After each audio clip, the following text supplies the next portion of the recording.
¿Qué tal? ¿Cómo están? Buenos días, bienvenidos. Les habla Javier López. Este es nuestro tiempo de entrevista que ya saben que pueden seguir a través de nuestro streaming www.elvenezolanotv.es. Hoy tenemos con nosotros a un gran periodista, analista muy conocido en España, que ya ha estado otras veces en el Venezolano TV España, pero que hoy viene a hablarnos casi por entero de la situación en Venezuela cuando ya se acercan, son inminentes esas importantes elecciones del próximo 6 de diciembre, elecciones legislativas. Germán Terch, que ha estado varias veces en Venezuela, es un profundo conocedor del país venezolano, ha hecho allí además varios reportajes y varios estudios. Germán, bienvenido otra vez al Venezolano TV España. Hola, ¿qué tal? Vas a estar en Venezuela, te vas ya en breve, pero queríamos que vinieras antes, lógicamente, a contarnos un poco cuál es tu visión del país, lo que has visto y también lo que podemos esperar en ese importante día del 6 de diciembre. Vamos a ver, hay una gran expectación ante el 6 de diciembre. El 6 de diciembre va a ser, en todo caso, un día clave para la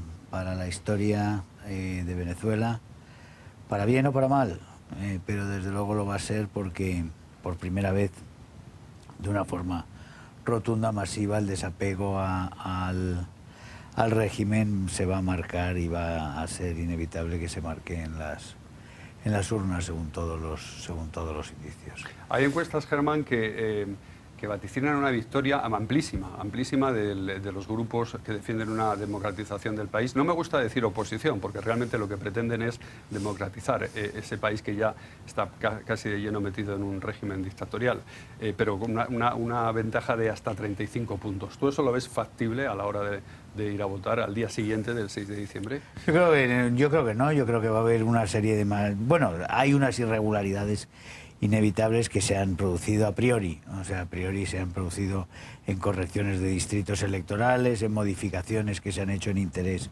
de las listas del régimen, más todo tipo de trampas posibles que se han ido acumulando, como las nuevas boletos electorales, etcétera, etcétera. Quiere decir que las listas es realmente todo es una especie de gincana de trampas que se han ido creando para intentar evitar lo que parece que va a ser inevitable, porque la magnitud, digamos, del voto contrario al régimen es tan amplio que va a ser muy difícil de tapar a través de estas irregularidades, incluidos los estados de excepción que se impusieron en su día en todos los distritos, digamos, limítrofes con Colombia, con unos pretextos o con otros.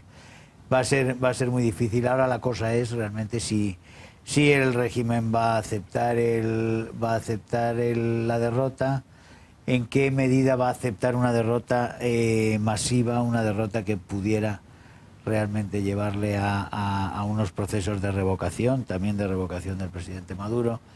Es decir, que son muchas incógnitas las que se abren, y desde luego las amenazas por parte del presidente, que son unas amenazas insólitas, que no se han visto ni en Latinoamérica en los años 50. Yo creo que ahí es muy difícil encontrar unas amenazas en televisión por parte de un presidente advirtiendo a la oposición, diciéndole que rece la oposición por perder, porque gane el régimen. Más cuenta le trae perder, porque si no van a salir a la calle, dicen. Porque más cuenta le trae perder, porque si no pierden, si ganaran y pierde el régimen saldría a la calle, y el régimen en la calle es algo explosivo, como dice el propio Maduro. Quiero decir, son unas amenazas tremendas y absolutamente inconcebibles para un régimen que quiera tener la mínima apariencia de democracia, y eso demuestra que por parte de Maduro hay, al parecer, o por parte de algunos sectores, hay una intención de cerrar la jaula definitivamente, es decir, convertirse ya, de no ir hacia un proceso de reformas, un proceso de transición, un proceso de reconciliación nacional y una vía pacífica, sino realmente de cerrar el país y de cubanizarlo en el peor de los sentidos. Este tipo de amenazas son muy serias, las dice Nicolás Maduro sin ningún tipo de tapujo, sin ningún tipo de rubor ante las cámaras de televisión. Más les vale a los de la oposición rezar para perder, porque como ganen nosotros vamos a salir a la calle. Estos son amenazas que a la comunidad internacional debería decir algo, ¿no? ¿O está demasiado callada la comunidad internacional? La comunidad internacional ha sido hasta ahora un escándalo, todos por unas cosas o por otras, y desde luego el escándalo mayúsculo mayor ha sido la OEA, han sido todos los países latinoamericanos que han estado callados. Hemos tenido todo un grupo grande de expresidentes advirtiendo de la obscenidad absoluta que es el proceso electoral y que son las medidas tomadas por parte del gobierno y toda la deriva dictatorial del régimen, esas denuncias, pero desde luego ni un presidente en ejercicio en Latinoamérica había levantado su voz en este sentido. Ahora ha habido un cambio espectacular, radical y probablemente muy esperanzador, que ha sido el triunfo de Macri en Argentina. El triunfo de Macri en Argentina cambia mucho las cosas. El régimen y todo el movimiento del Foro de Sao Paulo, todo el movimiento del socialismo del siglo XXI, pierde un gran aliado, que eran los Kirchner, la Cristina Fernández de Kirchner ahora en los últimos años, un aliado muy muy importante, y de repente tienen en Argentina, en un país muy muy importante en Latinoamérica, tienen una voz que se alza y que ha presentado ya, presentan en Mercosur la denuncia contra Venezuela, y es posible que esto ponga en movimiento por fin una ola, o por lo menos una reacción de dignidad y de decencia por parte de los países latinoamericanos para que atiendan a lo que está pasando en Venezuela en este momento, que es un escándalo mayúsculo para toda la comunidad internacional. Hablabas tú del triunfo de Macri en Argentina. Pone fin a 12 años de populismo, de kirchnerismo en Argentina. Ha pedido Macri efectivamente la salida de Mercosur porque no se respetan, y lo ha dicho claramente, los derechos humanos, la libertad de expresión, y hay presos políticos en Venezuela. Así de claro ha sido Macri casi en su primera intervención tras ser elegido presidente de Argentina.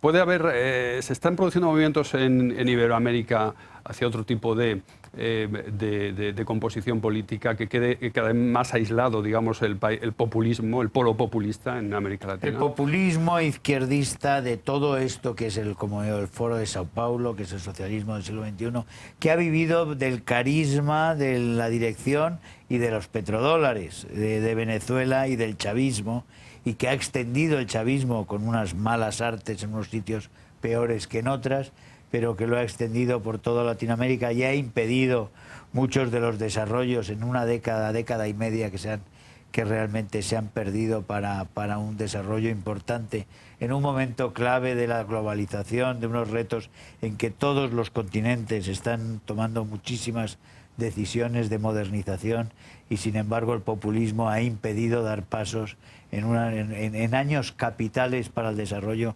Lo ha impedido este populismo chavista prácticamente en casi toda la región, que ha dado armas también a las FARC para su gran jugada en este momento en Colombia, con ese proceso de paz con el cual hay muchas interrogantes.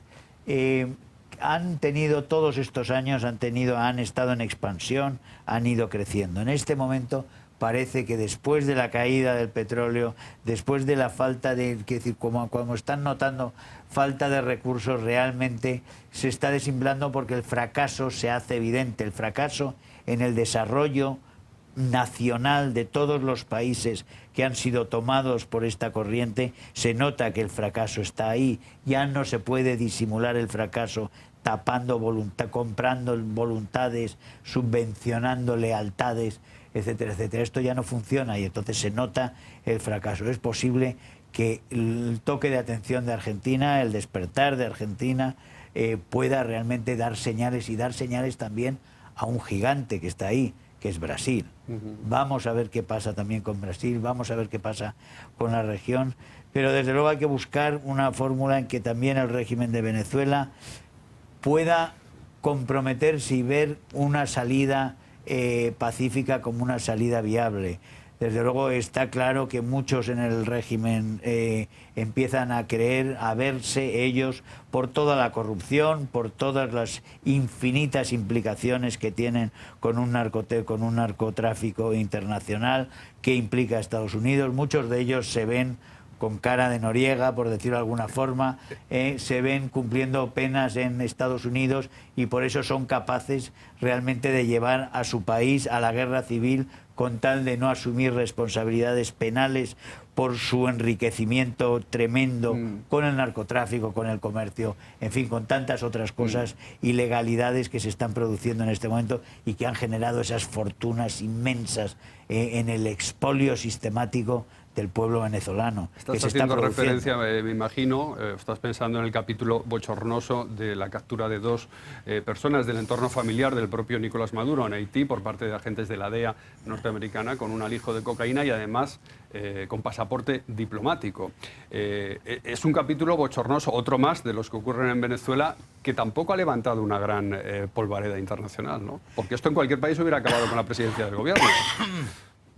Sí, pero quiero decir, esos 800 kilos de cocaína que llevaban los familiares indirectos del presidente Maduro, de la mujer del presidente Maduro, son un envío más de envíos regulares, continuos, permanentes, que han hecho multimillonarios a tanta gente en Venezuela, a tanta gente de la cúpula militar y de la cúpula política del régimen. Es decir, eso no es en este momento ningún secreto para nadie, no lo es dentro de Venezuela, pero tampoco lo es fuera. Que no haya en este momento, claro, hay tantas cuestiones internacionales de tantísima gravedad que el régimen venezolano probablemente se esté viendo favorecido de que no se le preste la atención debida, porque todo el mundo está muy preocupado con muchas cosas. Europa está volcada en la introspección, en un pánico paralizante como es el terrorismo después de los acontecimientos de París. La guerra de Siria tiene a todo el mundo también, los refugiados en Europa, los flujos que vienen también más allá de Siria, pero sobre todo el problema de Oriente Medio, tiene a las potencias absolutamente condicionadas. Es decir, que se están beneficiando todos estos escándalos venezolanos, el proceso general venezolano, que es un escándalo en sí, se está beneficiando de la cantidad de focos de crisis que existen en este momento. Están aprovechando en el la mundo. situación internacional, sí, la grave situación internacional que se está viviendo, por ejemplo, con los refugiados, con Siria, con el yihadismo. Con todo lo demás. Sin embargo, el día 6 de diciembre todas las miradas van a estar sin duda en Venezuela, y desde luego creo que pese a todas estas amenazas sería un buen consejo para el régimen del presidente Maduro que supieran que no se puede hacer todo en este mundo ya hoy en día, que la impunidad no es eterna y no es nunca absoluta, que sepan que mucha gente que se sentía tan seguro como ellos han acabado y han muerto, muchos de ellos, véase Milosevic, véase otros, han muerto en cárceles después de un juicio en un tribunal internacional, penal internacional. Es decir, que el mundo reacciona muchas veces tarde, pero ya el mundo reacciona ante las cosas, y los crímenes contra el propio pueblo tampoco son permanentemente impunes. En ese sentido creo que el régimen haría bien en buscar una fórmula de ir hacia un proceso de reconciliación, de apertura con la oposición o con las fuerzas democráticas, para buscar una transición. En España se cumplen ahora 40 años de la transición. Creo que es un ejemplo que se utilizó en muchísimas dictaduras, se utilizó para abrir y para buscar la mejor fórmula de salir de una dictadura, que es realmente la reconciliación nacional. Vamos a situarnos, si te parece, en ese día 7 de diciembre, en ese día después de las elecciones legislativas en Venezuela. Tú vas a estar allí contándolo. ¿Ves posible realmente? Antes has dado una visión muy pesimista sobre lo que puede pasar y sobre la poca voluntad que tiene el régimen de Maduro de bajarse del carro, ¿no?, y de seguir manteniendo el poder. Pero la oposición, si gana, como indican las encuestas, se ha comprometido a presentarlo primero en la Asamblea Nacional, que ellos controlen, una ley de amnistía que saque fuera a los presos políticos. Leopoldo López está con una condena prácticamente de 14 años. A raíz de un juicio falso, como denunció hace un mes el fiscal Franklin, que se fue a Miami. Entonces, ¿ves posible que el régimen se avenga a ese tipo de diálogo, a sacar a los presos a la calle, a iniciar un proceso de transición? Como digo, ese es el mejor escenario. El mejor escenario sería señales de conciliación por parte del régimen. La libertad de Leopoldo López. Véase, una libertad absolutamente, bueno, es que es después de lo que hemos sabido de ese juicio, después de todos los cargos, era evidente. Las verdades sobre ese juicio se sabían antes de que el fiscal huyera, pero después de las declaraciones del fiscal, quiero decir, es un escándalo mayúsculo que esté en este momento todavía en ramo verde Leopoldo López. Y yo creo que, por ejemplo, la libertad de Leopoldo López, la libertad de Ledesma, son pasos que se tienen que ir dando, que se tienen que dar, como los gestos de que hay una vía pacífica para que los venezolanos vayan a un sistema en el cual que les permita vivir en paz. El régimen que ahora va a perder, aunque por mucho que disimule, se puede enrocar, y se puede enrocar 6 meses, y se puede enrocar 1 año, y se puede enrocar más, pero el señor Maduro es suficientemente joven como para saber que no va a poder estar toda su vida enrocado en un sistema que ha colapsado ya. Hay elecciones legislativas, esto hay que tenerlo en cuenta, solamente se va a elegir a una nueva Asamblea Nacional, aquí sería nuestro Congreso de los Diputados, pero la elección presidencial va por otro lado en Venezuela. No es hasta 2019 las elecciones presidenciales. ¿Aguantaría Maduro hasta...? ¿Podría haber un referéndum revocatorio? Si estas elecciones fueran limpias, es más que probable que hubiera una mayoría suficiente, una mayoría cualificada, para la revocación, para abrir un proceso de revocación de la presidencia de Maduro. Y para cambiar también el Tribunal Supremo, para tantas reformas que habría que hacer para desmantelar lo que son los fundamentos dictatoriales o totalitarios del régimen revolucionario, como se autodefine, para ir hacia una democracia frente a ese régimen revolucionario, que son incompatibles. Ese resultado se podría dar, como digo, en unas elecciones, en unas condiciones ideales. En las condiciones en que se va a dar es muy dudoso que se pueda dar un resultado con esa mayoría, porque las irregularidades se ocuparán de mitigarlo. A partir de ahí se abriría un proceso distinto en Venezuela si realmente el régimen aceptase ese resultado. Hay una mesa de unidad democrática que es muy heterogénea, que agrupa a todos los partidos de la oposición. Ahí está Leopoldo López, está Capriles, están los principales dirigentes políticos del país, cada uno con una ideología diferente. Eso es difícil de gestionar también, ¿no? Va a ser muy difícil, y además, es decir, en la oposición hay de todo. En la oposición hay de todo. Incluso hay movimientos hasta de extrema izquierda en esa propia mesa de la unidad. Sin duda.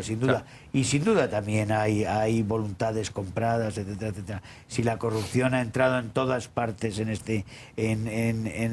el país, o sea, en el sistema, también ha entrado también. Sería ilusorio pensar que no ha entrado también en la oposición. Y en la oposición además hay, pues eso, aparte, opiniones muy legítimas y muy distintas entre sí. Intentarán, por supuesto, un presidente Maduro con una Cámara, con una mayoría de la oposición, intentará dividir, y probablemente no sea ni siquiera tan difícil. Lo que pasa es que en este momento en que el drama venezolano tiene una categoría, tiene la categoría que tiene, o sea, la profundidad de la tragedia en la que está entrando, en la que vive ya en este momento el pueblo venezolano, es tal que desde luego desviarse en este momento por cualquier tipo de intereses particulares, desviarse de un programa que sea consecuente de desmantelar el régimen existente y crear, realmente volver a unas garantías constitucionales, a las libertades de comercio, a la seguridad jurídica, volver realmente a un país funcionante, abierto, con garantías. Quien se desvíe de eso realmente debiera ser castigado por la historia. Has escrito muchos reportajes en ABC de tus viajes a Venezuela y en ellos describes un panorama, la verdad que desolador, un país totalmente dominado por bandas mafiosas, pero amparadas por el propio poder político, los motoristas famosos, como imponen su ley, los motorizados, esos comandos bolivarianos. Esa gente también puede hacer presión, puede crear violencia, ¿no? El día de las elecciones. Está en la campaña electoral.